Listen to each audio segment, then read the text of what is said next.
చేస్తున్నావు మమ్మీ? చేపల కూరకి మసాలాలన్నీ రెడీ చేస్తున్నాం. ఇందులో ఏమేమి వేసినాం? ఇందులో దాల్చిన చెక్క, లవంగాలు, యాలకులు, పువ్వు. ఎంత అవి ధనియాల క్వాంటిటీ ఎంత? 1/2 కేజీ. అందులో ఎన్ని లవంగాలు వేసినావు? అవి ఒక 10, యాలకులు ఒక 10, దాల్చిన చెక్క 5-6 వేసినాం. చిన్న చిన్న. ఇది ఎన్నిసార్లకు వస్తుంది నీకు మసాలా? నాకు వాడకం దాన్ని బట్టి ఉంటుంది. ఒక 5-6 సార్లు కూర వండితే వస్తుందా? ఇంకెక్కువ వస్తుంది అంటే చెప్పట్లేదు, దాన్ని కర్రీని బట్టి కూరని బట్టి ఉంటుంది. నెక్స్ట్ ఇవి జీలకర్ర, మెంతులు ఒక పాలు పోసి జీలకర్ర 2 పాలు మిక్సీ పెడితే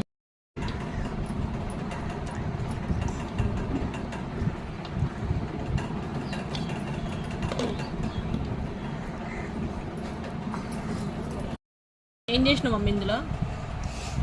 ఫస్ట్ నూనె వేసిన, నూనె వేసి ధనియాలు వేసి ఉల్లిగడ్డ వేసిన, ఉల్లిగడ్డ వేసి దాచిన చెక్క, యాలకులు, లవంగాలు చేసి నూనెలో కలబెట్టాలి.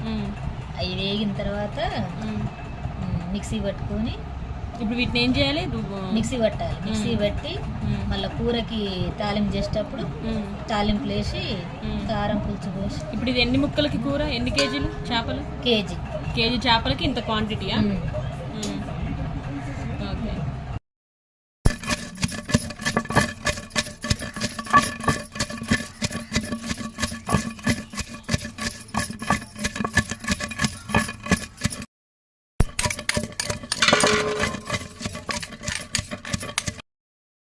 ఇప్పుడు కూర తాలింపు ఇది.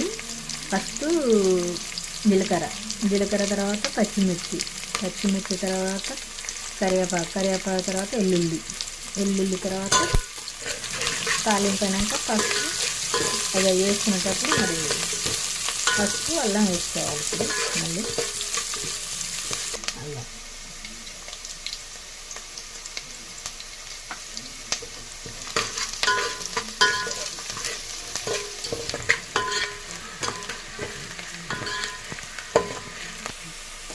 అల్లం వేసుకొని తీసుకోవాలి. ముక్కలు ఇప్పుడు వేసుకొని మసాలా పెట్టుకోవాలి.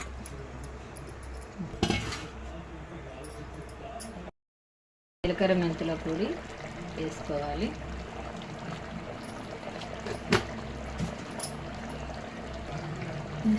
తర్వాత మసాలా